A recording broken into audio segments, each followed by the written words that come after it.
कल हमारे घर में कुछ गेस्ट आए थे। उन्होंने हमारा घर पहली बार देखा तो उन्हें बहुत ज़्यादा पसंद आया, लेकिन उनके मन में काफ़ी सारे सवाल थे हमारे मंदिर को लेकर।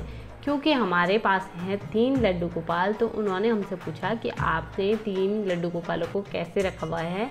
हमारे घर में तो एक भी नहीं है, क्योंकि इनकी सेवा मैं नहीं कर सकती।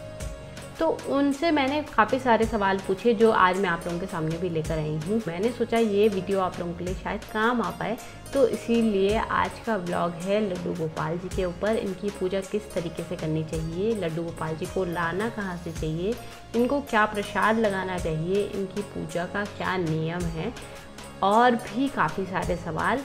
अगर आप लोगों के मन में लड्डू गोपाल जी को लेकर इस तरीके के क्वेश्चन हैं तो इस व्लॉग को लास्ट तक देखिएगा। व्लॉग की शुरुआत कर लेते हैं। वेलकम टू द पहाड़ी फैमिली व्लॉग्स। आई होप आप सब बहुत अच्छे होंगे।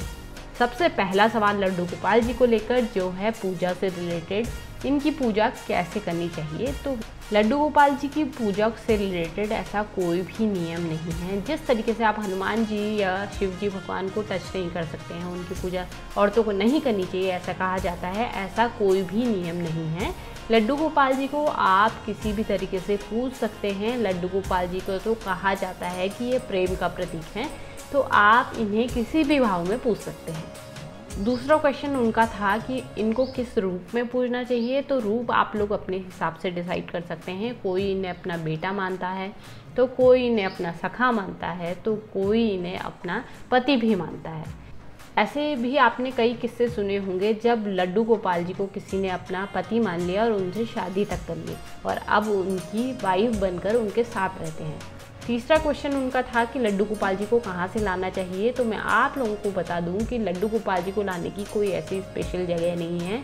आप लोगों के अगल बगल कोई दुकान है तो दुकान से ले आइए। अगर दुकान से नहीं लाना चाहते हैं, किसी मंदिर से लाना चाहते हैं, तो पंडित जी से पूछकर, जो लोग पूजा नहीं कर पा रहे हैं अपने भगवान जी की, वो लोग भगवान जी को मंदिर में छोड़ आते हैं, आप वहाँ से भी ला सकते हैं। एक लड्डू को संभालना इतना ज़्यादा मुश्किल है तो तुमने 3 दिन को कैसे संभाला हुआ है। तो मैं बता दूं कि हम लोगों के घर में 2 लड्डू गोपाल जी जो हैं वो राजस्थान के खाटू श्याम जी के मंदिर से आए थे।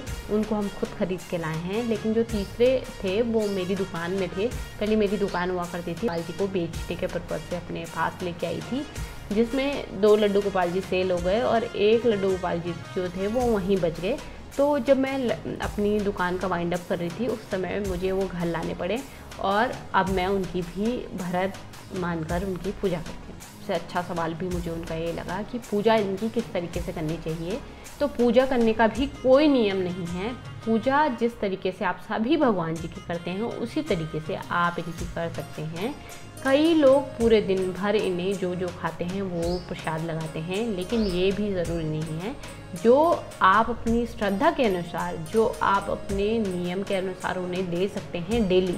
अगर आप लोग करना चाहें तो सुबह शाम का प्रसाद भी रखें, जैसे हम लोग भी ऐसे करते हैं। सुबह प्रसाद देते हैं, शाम को प्रसाद देते हैं और एक टाइम हम उन्हें दूध देते हैं। तो इस तरीके से आप लोग भी कर सकते हैं। लड्डू गोपाल जी की पूजा में जो खास है वो है कि लड्डू गोपाल जी को डेली उठो, आप खुद नहाओ, उसके बाद लड्डू गोपाल जी को नहलाओ, उनके वस्त्र चेंज कराओ। उन्हें सबसे मेन बात कि उन्हें गोपी चंदन पसंद है, तो गोपी चंदन से आप उन्हें नहलाओ। फिर उनको आप कपड़े चेंज कराओ, उनके सारे गहने पहनाओ, आप जितना आपके पास हो उतना उन्हें सजाओ, तैयार करो और उन्हें विराजमान कर दो उनके सिंहासन पर। उसके बाद आप उन्हें फूल चढ़ाओ, प्रसाद लगाओ, उनके लिए एक गिलास पानी रखो जिसमें आप तुलसी दल डालेंगे। बिना तुलसी दल के गोपाल जी को भोग नहीं लगता है। Last but not the least, उन्होंने मुझसे पूछा कि प्रसाद में इन्हें क्या देना चाहिए। तो प्रसाद में लड्डू गोपाल जी को माखन मिश्री बहुत ज़्यादा पसंद है, जिसको आपको तुलसी दल डाल के देना चाहिए। लेकिन इसके अलावा उनको लहसुन प्याज की चीज़ें नहीं देनी चाहिए। बाकी आप उन्हें प्यार से जो भी देना चाहें दे सकते हैं। लास्ट सवाल उन्होंने मुझसे पूछा कि लड्डू गोपाल जी को क्या पसंद है। तो लड्डू गोपाल जी को फूल चढ़ता है कनेर का, जो उन्हें बहुत ज़्यादा पसंद है। लड्डू गोपाल जी को माखन मिश्री पसंद है, उन्हें दूध और चावल पसंद है, उन्हें तुलसी दल बहुत ही ज़्यादा प्रिय है। आपने देखा होगा कि कई लोग कंठी धारण किए हुए होते हैं, जो तुलसी का नियम और पालन कर सकते हैं, वो लोग कंठी धारण करते हैं। हम लोगों ने भी कंठी धारण नहीं किया, 3 से 4 बार मैं कंठी धारण कर चुकी हूँ, लेकिन वो मुझसे किसी न किसी वजह से खंडित हो जाती हैं, तो इसीलिए मैंने कंठी धारण नहीं की है।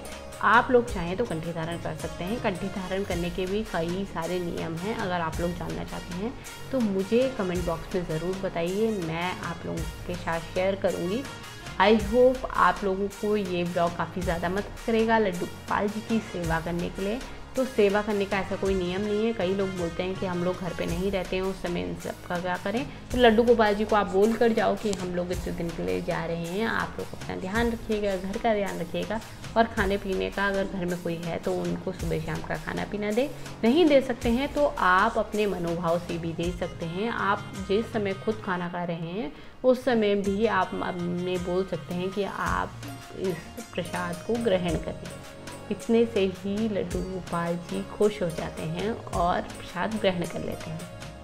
अगर आपको मेरे ये ब्लॉग पसंद आता है तो प्लीज़ लाइक शेयर सब्सक्राइब करना ना भूलें। साथ ही में बेल आइकन दीजिए, उसे प्रेस करें जिससे सबसे पहले नोटिफिकेशन आपको मिल सके और आप मेरे आने वाले ऐसे ही सारे ब्लॉग्स को एंजॉय कर सकें। आज के ब्लॉग में बस इतना ही। कल फिर मिलते हैं एक नए ब्लॉग के साथ। तब तक के लिए स्वस्थ रहें, मस्त रहें, प्यार बांटते रहें। राधे राधे।